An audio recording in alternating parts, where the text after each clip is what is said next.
獨來獨往嘅人，你千萬唔好一眼就睇低佢。有啲人平時唔多出聲，唔中意紮堆，唔愛約飯，唔愛飲茶，朋友圈亦冇乜動態。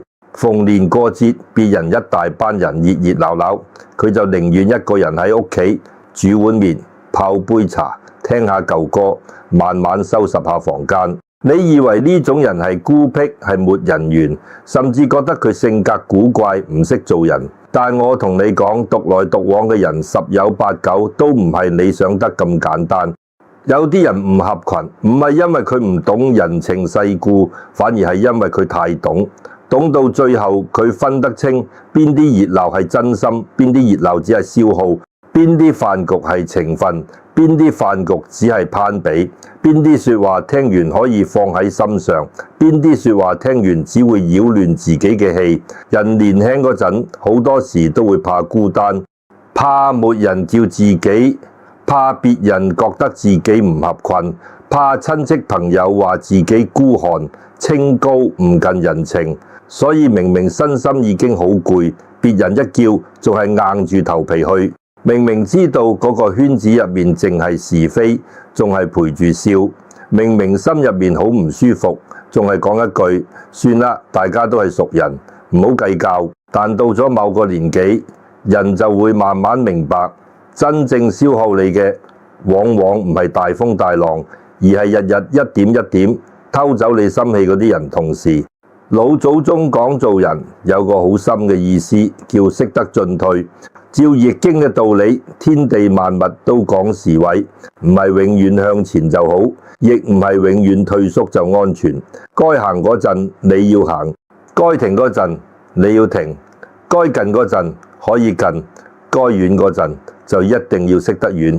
一個人如果成世都唔識退，咩局都入，咩人都交，咩忙都幫，咩氣都忍，到最後未必換到好人緣，反而可能換嚟一身疲憊。你睇下身邊有冇呢種人？平時對人客客氣氣，見面會打招呼，有人真係遇到難處，佢亦唔會冷眼旁觀。但你想同佢日日膩埋一齊，講東家長西家短，拉佢去無謂飯局，叫佢陪你一齊講別人是非，佢就會慢慢退開。佢唔解釋，亦唔爭辯，最多淡淡笑一下，講句你哋去啦，我今日唔方便。呢種人表面睇好似冷淡，其實內心好有數。我以前識得一個街坊叫阿芬，50多歲，喺市場附近開過一間細細嘅雜貨鋪。佢呢個人年輕嗰陣出名好相處，你缺鹽佢先借你，你屋企有紅白事佢一定到。親戚叫佢幫手帶小朋友，佢明明自己累到腰都直唔起，都會答應。朋友話心情唔好，叫佢出嚟傾兩句，傾到半夜12點。第二朝佢仲要6點幾起身開鋪。街坊個個都話阿芬人好，夠義氣易話為。但問題就出喺呢度，一個人太易話為，時間久咗，別人未必記得你嘅好，只會習慣你嘅讓。你今日幫一次，別人會感激；你幫10次，別人會覺得理所當然。到第11次，你真係幫唔到佢，反而覺得你變咗，覺得你冇以前咁有人情味。阿芬就係咁。有一年，佢妹妹個女要結婚，屋企一大堆事，買金訂酒席，接送親戚，樣樣都揾佢。阿芬自己嗰陣身體已經唔係好好，成日胃痛，夜晚又瞓唔穩，但佢唔好意思拒絕。佢心諗親戚一場，唔幫又好似講唔過去。點知忙咗一個幾月，婚禮結束之後沒人記得佢跑上跑落幾辛苦，反而有人喺背後講阿芬都係閒人一個，叫佢幫下手有咩所謂？呢句話傳到佢耳仔入面，佢當時冇出聲，只係笑笑口講算啦，親戚嘛。但人嘅心唔係鐵打嘅。又有一次，佢一個多年老友，因為同媳婦吵架，半夜打電話俾佢，一講就講咗2個鐘。阿芬聽住聽住，自己心口都悶。第二日精神差到連鋪頭都開遲咗。過咗幾日，嗰個老友同媳婦和好，又好似咩事都冇發生。轉頭仲同別人講阿芬呢個人就係太閒，最中意聽人哋屋企事。你聽到呢度，心入面會唔會戚一戚？好多時候，人情最傷人嘅地方，唔係別人明刀明槍害你，而係你真心付出，別人只當你多管閒事。你陪佢過低谷，佢轉頭就話你八卦。你幫佢頂風雨，佢雨停之後連一句多謝都冇。阿芬就係喺一次又一次咁樣嘅消耗入面，慢慢變沉默。以前街坊一叫飲茶，佢馬上換件衫就去。後來佢會話：你哋去啦，我今日想早點休息。以前親戚有咩事，佢第一個衝出去。後來佢會先問清楚呢件事，你哋自己有冇辦法處理？如果真係急，我先睇下我幫到幾多。以前朋友喺電話入面倒苦水，佢可以聽幾個鐘。後來佢學識咗講：我明你唔開心，不過而家夜啦，你先瞓一覺，明日頭腦清醒再諗。起初身邊好多人話佢變咗，有人話佢孤僻，有人話佢人情薄咗，有人話佢年紀大脾氣怪，甚至有親戚當住面講：你而家好似好難請咁，成日一個人唔怕悶咩？阿芬聽完只係淡淡講一句：悶總好過攰。呢句話我到而家都記得，因為好多人未真正攰過，係唔明白呢4個字嘅分量。一個人最深嘅疲憊，唔一定係做咗好多體力活，而係心入面長年累月裝住別人嘅情緒、別人嘅麻煩、別人嘅評價、別人嘅期待。你明明冇做錯，卻成日怕別人唔高興。你明明已經好辛苦，卻仲要扮大方。你明明已經冇晒力氣，卻仲要講一句冇事，我可以。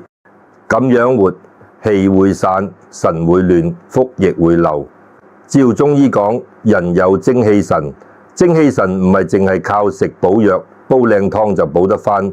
你日日同消耗你嘅人困埋一齊，日日聽是非，日日忍委屈，日日陪笑臉。就算你食幾多人參鹿茸，個心唔安，氣都唔會順，氣唔順，人就容易煩，煩得多，屋企自然多爭執。夜晚瞓唔穩，白日冇精神，心神一亂，財亦好難守得住。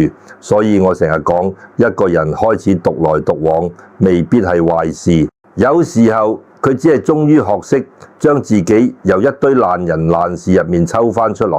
佢開始知道，人生唔係越多人圍住你就越有福，亦唔係越多飯局就代表你運得好。真正有福氣嘅人，身邊未必好熱鬧，但佢個心係定嘅。門口未必日日有人來，但屋企係安靜嘅。手機未必成日響，但一響起來，通常都係真有事、真有情分嘅人。阿芬獨來獨往之後，生活反而慢慢好起來。以前佢成日趕住去應酬，晚飯亂食，夜晚亂瞓。後來佢收鋪之後，就慢慢行返屋企，買2條青菜，煲個湯，食完飯洗個碗，坐喺窗邊聽下戲曲。星期日冇人約，佢就去公園行一圈，見到熟街坊就打聲招呼，唔坐低講是非。有人問佢點解咁少出嚟，佢就笑笑口講：而家年紀大，想留返啲精神俾自己。你估佢真係沒人緣咩？唔係。後來市場有個後生仔阿豪，做生意周轉唔來，俾人追數追到面青青。平時好多同佢稱兄道弟嘅人，一聽到借錢就散晒。阿豪無路可走，走去問阿芬：芬兒，你識人多，可唔可以教下我點做？阿芬冇馬上俾錢，亦冇亂咁拍心口。佢坐低同阿豪計數，叫佢先停一停擴張，先還最急個筆，再同供應商講清楚分期，唔好再借新債冚舊債。最後佢只借咗一筆自己承受得起嘅錢俾阿豪，而且寫清楚還款日期。有人話佢咁做太計較，但我反而覺得呢先係真正成熟嘅善良。年輕嗰陣嘅善良，好多時係一股熱血。別人一喊你就心軟，別人一求你就答應，別人一讚你有義氣，你就連底線都唔要。但人到中年以後，真正嘅善良唔係任人索取，唔係盲目犧牲，而係我幫你，但我唔會害埋自己。我體諒你，但我唔會俾你踩住我嘅生活。我有情分，但我亦有分寸。阿芬後來同我講過一句話，佢話：以前我以為做人要合群先有人情味，後來先知做人最緊要唔係合群，係合心。合唔到心嘅人，成日一齊都係累；合到心嘅人，就算半年見一次，坐低飲杯茶都係舒服。呢句話其實講穿咗好多獨來獨往嘅人嘅內心。佢哋唔係唔需要朋友，佢哋只係唔再需要一堆表面朋友。佢哋唔係唔懂熱鬧，佢哋只係知道有啲熱鬧散場之後只剩空虛。佢哋唔係唔近人情，佢哋只係明白人情如果冇分寸，就會變成人情債；關係如果冇邊界，就會變成一張網，將人越纏越緊。所以獨來獨往嘅人，十有八九都有一段沒人知嘅心路。可能佢以前好熱情，只係熱情被人當成廉價；可能佢以前好信任，只係信任被人踩過；可能佢以前好怕孤單，只係後來發現最孤單唔係一個人食飯，而係坐喺一班人入面，講住違心說話，陪住假笑，心裏面一點都唔自在。人最怕唔係身邊沒人，而係身邊一大堆人，卻冇一個令你安心。我想起另一個人叫老周。老周呢個人唔係一出世就咁靜，相反年輕嗰陣佢係成條街最熱心嗰個。邊家水管爆咗，叫佢會帶住工具過去；邊個親戚搬屋，叫佢會請假幫手；朋友開檔口，佢會去捧場；兄弟話手頭緊，佢都會想辦法幫。以前街坊成日講老周呢個人夠朋友，講義氣有人情味，但世間好多事最怕就係好人兩個字被人講慣咗。一旦別人習慣你係好人，就會慢慢忘記你其實都會攰，你都有家要養，你都有難處，你都有底線。佢哋只記得你以前幫過，所以今次應該幫；你以前讓過，所以今次應該繼續讓。你以前冇計較，所以今次你一計較就係你變咗。老周以前就係食咗呢個虧。佢30幾歲嗰陣，同幾個老友一齊做過生意。嗰陣大家成日坐埋飲茶，講到好似親兄弟咁，開口閉口都係有錢一齊賺，有難一齊擔。人喺年輕嗰陣，好容易俾呢幾句說話感動，尤其係男人，一講義氣，一講兄弟，一講當年一齊捱過，就好容易心軟。老周其中一個老友叫阿強，阿強嘴甜，識講嘢，日日叫老周周哥，每次見面都話周哥，我呢世最服就係你，你夠穩陣，你肯幫人，你係我真正嘅貴人。聽下呢種說話，如果日日喺耳邊響，正常人都會覺得舒服。人都係有虛榮心嘅，邊個唔想被人尊重？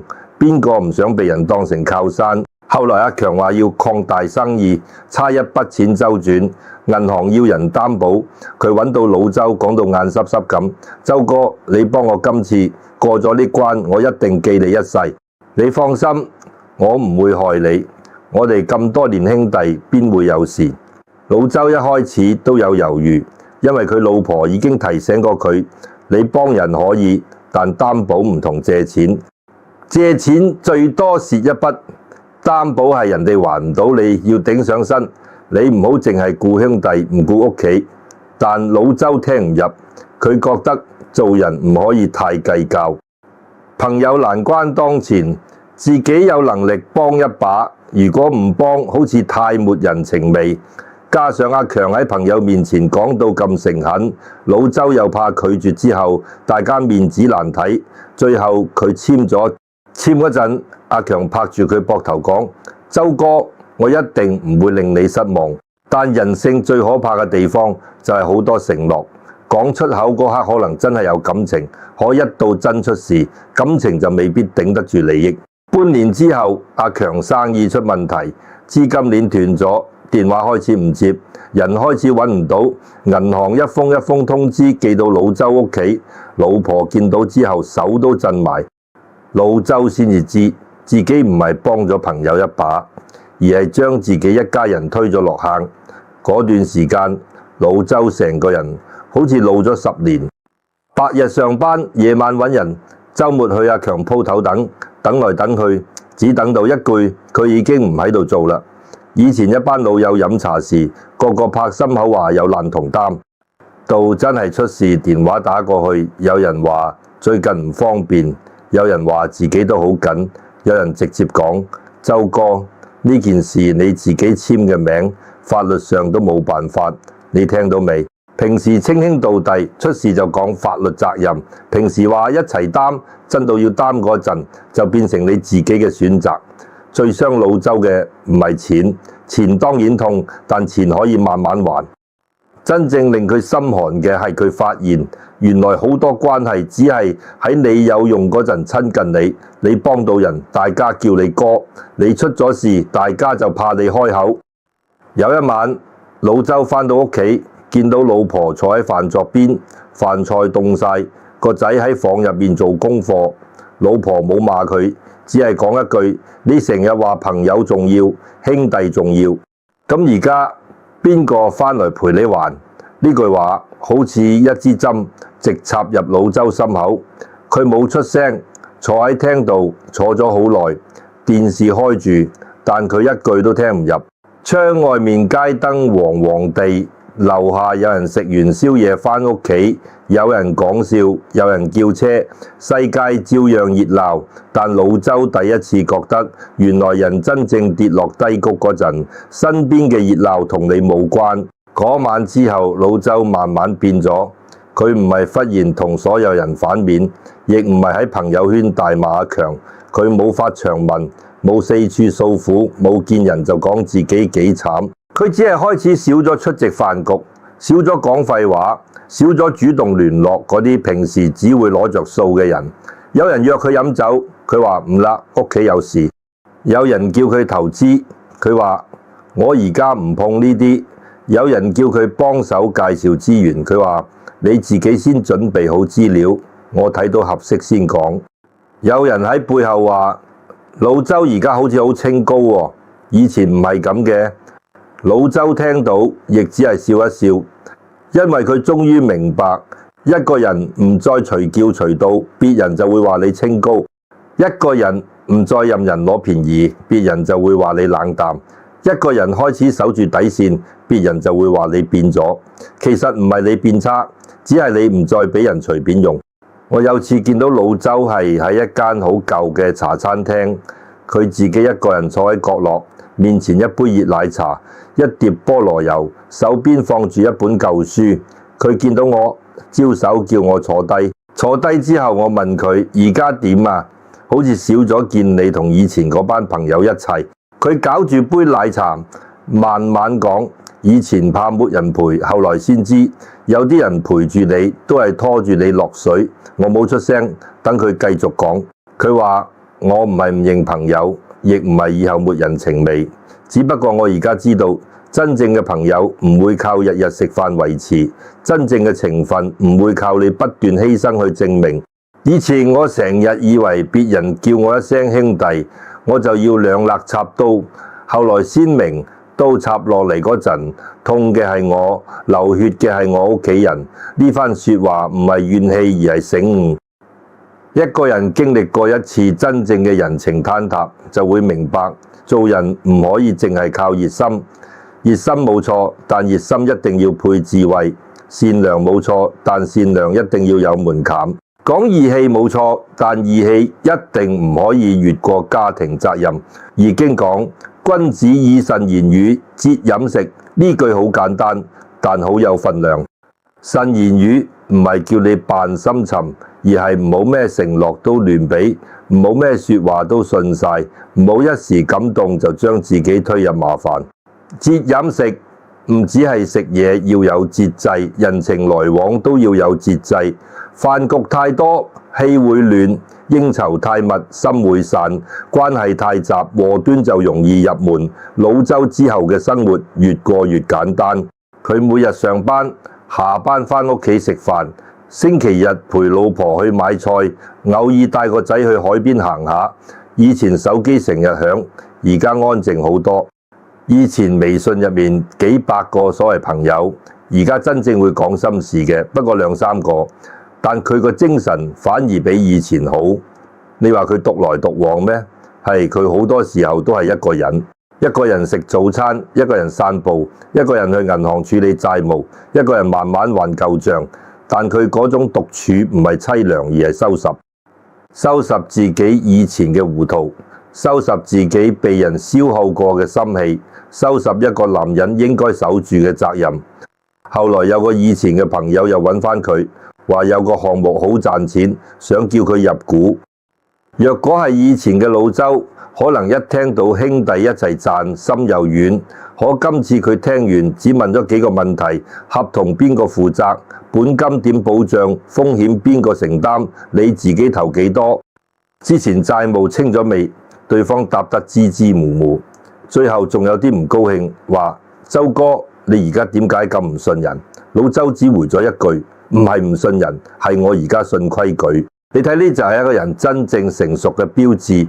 年輕嗰陣我哋信感覺，信熱鬧，信別人幾句好聽說話，到後來吃過虧，先知道規矩比感情穩，邊界比面子重要。人同人之間如果冇規矩，再好嘅感情都會變味；如果冇邊界，再親嘅關係都會生怨。所以獨來獨往嘅人，十有八九都有幾種心理。第一種，佢哋看透咗人情冷暖，唔想再做別人嘅情緒垃圾桶。你有冇發現有啲人揾你，從來唔係因為佢關心你，而係因為佢需要你聽佢講。佢唔開心揾你，受委屈揾你，夫妻吵架揾你，仔女不聽話揾你。你聽完之後，自己成晚瞓唔着，佢第二日和好如初，連一句多謝都冇。時間久咗，你就會明白，唔係所有苦水都應該由你接住。別人嘅人生功課唔可以全部倒入你個心入面。第二種，佢哋經歷過背叛同消耗，所以開始守邊界。一個人被朋友賣過，被親戚利用過，被熟人借錢唔還過，被人用道德綁架過，佢自然會收埋一部分自己。呢唔係小氣，係自保。就好似屋企門鎖壞過一次，你自然會記得換把好啲嘅鎖。你唔係討厭所有人，你只係知道門唔可以隨便開。第三種，佢哋內心有自己嘅世界，唔再靠熱鬧證明存在感。有啲人一個人都可以過得好充實，煮飯、飲茶、讀書、散步、整理屋企、陪家人，做自己中意做嘅事。佢唔需要日日喺人群入面刷存在感，亦唔需要靠別人點讚先覺得自己有價值。呢種人心入面有根，所以外面熱唔熱鬧對佢影響唔大。第四種，佢哋明白真正嘅福氣來自清靜專注同少惹是非。人嘅福氣有時唔係被大災一下打散，而係被小是非慢慢磨走。今日聽一段閒話，明日傳一句口舌，後日又捲入別人家事，日積月累，心神不寧，家債不安，錢財自然難聚。一個人少啲無謂來往，少啲捲入是非，少啲同爛人糾纏，其實就係喺度守福。老周後來同阿強仲有冇再見？見過一次。幾年之後，阿強返來過一次。聽講生意失敗之後去外地打散工，混得唔算好。佢約老周飲茶，想講返當年嘅事。老周去咗，但只坐咗半個鐘。阿強講咗好多苦衷，話當年自己都冇辦法，話如果唔走，大家都會逼死佢。老周聽完冇罵佢，亦冇激動，只係講錢我已經慢慢還咗，事情亦過去咗，但有啲信任斷咗就斷咗。以後你保重。講完，佢起身埋單走咗。有人可能會話老周太絕情，但我覺得呢唔叫絕情，叫清醒。放過別人唔代表要重新俾佢傷害你嘅機會，唔再追究唔代表要繼續做朋友。佛家講放下唔係叫你忘記教訓，道家講無爭唔係叫你冇底線。真正嘅放下係我唔再恨你，但我亦唔再俾你入我嘅門。從嗰之後，老周更加少出聲。可奇怪嘅係，真正有難處而又值得幫嘅人，佢仍然會幫。鄰居老人家跌親，佢會送去醫院；同事屋企有急事，佢會頂班；後生人想學做事，佢會耐心教。但佢唔再用嘴講義氣，佢用行動睇人，亦用時間篩人。呢就係獨來獨往嘅人最深嘅地方。佢唔係沒有情，係情唔再亂比；佢唔係沒有善，係善唔再盲目；佢唔係討厭人群，係佢知道人與人之間保持一點距離，反而可以保住一份清靜同體面。人到中年以後，你會慢慢發現，身邊最值得珍惜嘅，往往唔係嗰啲日日同你稱兄道弟嘅人，而係你低谷時唔踩你，有事時唔推你，平時唔煩你，關鍵時刻肯講真話俾你聽嘅人。朋友唔再多，真就夠；親戚唔再密，善就夠；圈子唔再大，乾淨就夠。一個人開始獨來獨往，好多時唔係因為佢失敗，反而係因為佢終於成功咁將自己由一堆複雜關係入面救翻出來。其實人去到某個年紀，真係會慢慢明白一件事，世上最難修嘅唔係風水，唔係命格，唔係財運，而係人同人之間嘅分寸。有啲關係近咗會傷，遠咗又未必無情。有啲人你唔再日日聯繫，唔代表你忘恩負義；有啲局你唔再參與，唔代表你清高孤僻；有啲話你唔再解釋，唔代表你理虧。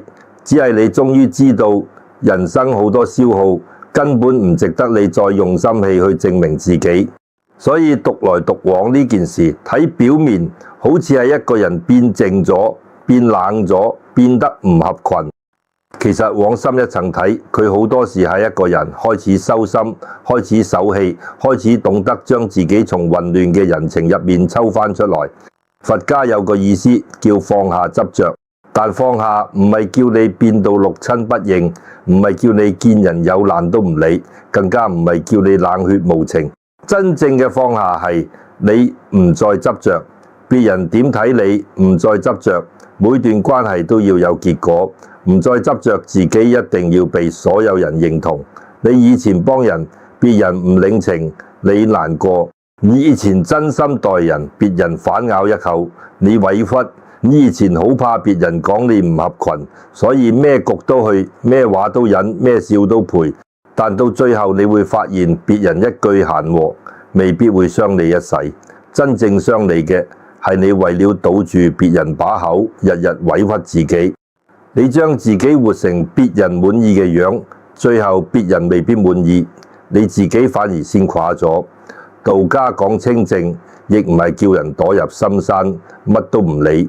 真正嘅清靜係喺人群裏面，你知道咩可以聽，咩唔好入心，咩人可以近，咩人要保持距離，咩忙可以幫，咩忙一伸手就會拖垮自己。你睇水就知道，水要清，唔可以日日俾泥沙搞動。人嘅心都一樣，你日日聽是非，日日捲入口舌，日日陪人抱怨，日日俾人拉去比較，個心點會清？心唔清，判斷就會亂，判斷一亂，人生好多決定就會行錯。儒家講做人要有禮，但有禮唔等於任人欺負。禮係我尊重你，分寸係我亦尊重自己。真正成熟嘅人，對人可以和氣，但內心一定有界線。佢可以同你飲杯茶，但唔代表要同你交換所有秘密。佢可以幫你一次，但唔代表你可以一世攞佢着數。佢可以原諒過去，但唔代表要重新俾你傷害佢。所以你會發現，越係經歷多嘅人，越唔中意解釋自己，因為佢明白懂你嘅人唔需要你講太多，唔懂你嘅人，你講到喉嚨乾，佢都只會按自己想法去誤會你。與其將時間花喺解釋、辯駁、討好、證明上面，不如安安靜靜過好自己日子。以前我見過好多中老年人，年輕嗰陣成日為咗一個面字活得好辛苦，親戚叫唔敢唔去，朋友借唔敢唔幫，鄰居講閒話，心入面擺幾日，兄弟姐妹一句說話，成晚瞓唔着。到咗50歲、60歲之後，身體開始提醒你，精力唔似以前，睡眠唔似以前，情緒一動，血壓、心口、胃口都會跟住反應。呢個時候你先會明白，原來心氣真係有限，唔可以再俾所有人任意消耗。獨來獨往嘅人未必係天生孤獨，好多時候佢只係將有限嘅精神留俾真正重要嘅人同事，留俾自己個身體，留俾屋企嘅安寧，留俾真正值得珍惜嘅2、3個朋友，留俾自己心入面嗰份清明。講到呢度，可能有人會問，咁我係咪應該同所有人保持距離？係咪以後飯局唔去，親戚唔見，朋友唔交？唔係咁，凡事一走極端就會失咗中道。人活喺世上唔可以完全離群，人有父母，有伴侶，有仔女，有親戚，有街坊，有同事，生活始終離不開人情。但你要學嘅唔係斷絕所有關係，而係分清楚咩關係讓你，咩關係耗你，咩人值得近，咩人只適合點頭打招呼，咩事你應該出手，咩事你一參和就會惹禍上身。唔好因為一個人獨來獨往就急住話佢怪。有啲人唔出聲唔係無話可講，而係知道講多錯多。有啲人唔聚會唔係唔急面，而係佢真係需要休息。有啲人唔再日日聯繫，唔係佢忘記你，而係佢開始明白成年累月嘅閒聊，如果冇真情，只會消耗生命。所以見到身邊有咁嘅人，你唔好輕易評判。你唔知道佢經歷過咩，唔知道佢曾經幾熱情，亦唔知道佢係喺邊一次失望之後，先慢慢收起自己。成年人好多沉默背後都唔係脾氣，而係傷口結咗疤。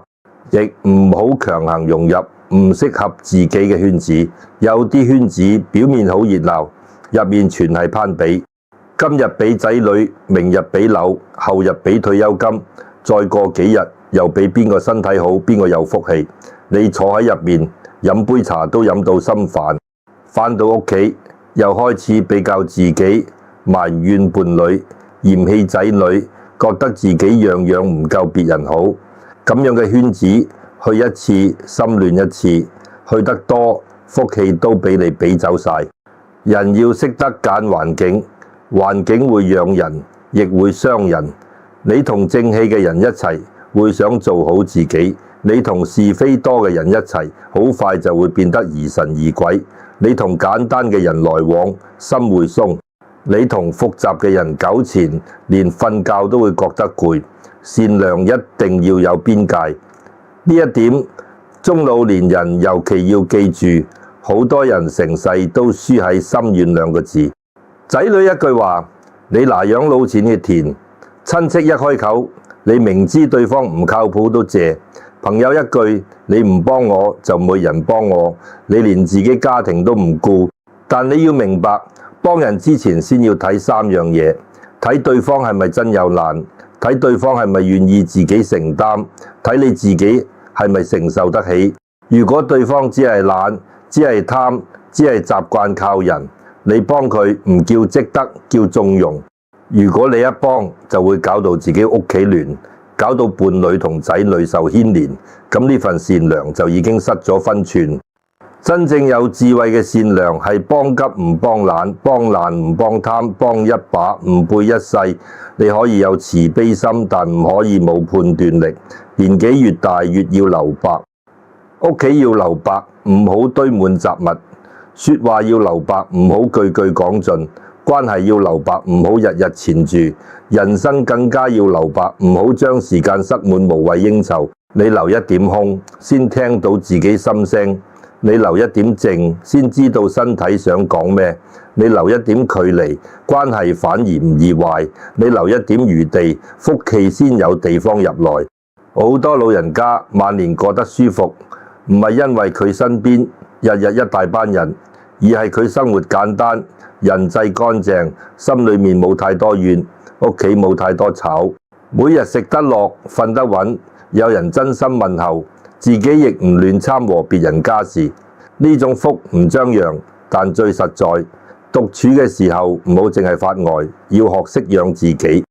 一個人食飯可以好好煮一餐，唔好隨便對付；一個人散步可以慢慢行，聽下風聲，睇下樹影；一個人喺屋企可以收拾房間，整理舊物，讀幾頁書，寫幾句心裏話。一個人面對往事可以唔再反覆責怪自己，而係同自己講一句：過去吃過嘅虧就當買咗智慧，過去錯信嘅人就當教會自己分寸。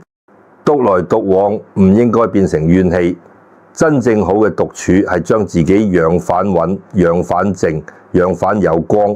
你心裏面有光，就算一個人行路都唔會覺得凄涼；你心裏面冇光，就算坐喺一大作人中間都會覺得空。所以返到最初嗰句話，獨來獨往嘅人十有八九都唔簡單。佢可能係看透咗人情，所以唔再亂交心。佢可能係經歷過背叛，所以唔再亂開門；佢可能係內心夠豐富，所以唔再靠熱鬧證明自己；佢可能係開始惜福，所以寧願少啲應酬，多啲清靜。佢唔係沒人情味，只係人情味入面多咗智慧；佢唔係冷淡，只係唔再濫情；佢唔係孤僻，只係明白人生最難得嘅唔係外面幾多人圍住你，而係內心有沒有一片安穩地方。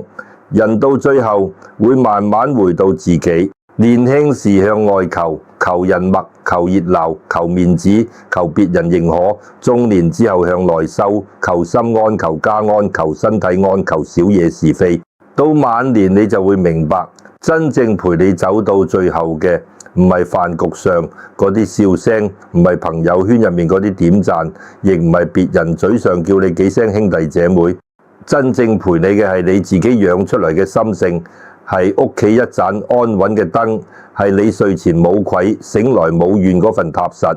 所以唔好怕獨處，怕嘅係你獨處時只剩怨氣，怕嘅係你在人群入面迷失自己，怕嘅係你明知一段關係傷你，仲死死揸住唔放。一個人最有福嘅狀態，唔係身邊永遠熱鬧，而係熱鬧可以入，清靜亦可以守。有人陪時懂珍惜，沒人陪時亦唔慌張。需要幫人時有慈悲，需要退開時有分寸。聽我講到呢度，如果你身邊都有一個獨來獨往嘅人，請你唔好急住誤會佢。可能佢唔係冷，佢只係醒咗；可能佢唔係怪，佢只係比別人更早明白。清靜先係一個人後半生最貴嘅福氣。如果你自己就係嗰個慢慢變得獨來獨往嘅人，亦唔使內疚。只要你心裏面仍然有善念，做人仍然有底線，對值得珍惜嘅人仍然有情有義，咁你嘅獨處就唔係逃避，而係修行；唔係孤單，而係養福。今日聽完呢番話，如果你覺得對你個心有少少提醒，就動一動手指，幫忙點個讚，訂閱呢個頻道，亦可以轉發俾你身邊嗰個成日被人誤會，但其實心地好清明嘅人。你一個少少分享，喺佛家嚟講，就係一份隨喜功德，亦係將呢份處世智慧同善念傳出去。你亦可以喺留言區留低4個字：清靜養福。當係提醒自己，往後餘生少啲消耗，多啲安寧；少啲糾纏，多啲自在。等我哋喺留言區一齊善念共振，願每一個真心善良嘅人都可以守住自己嘅心，守住自己嘅家，守住後半生最難得嗰份清福。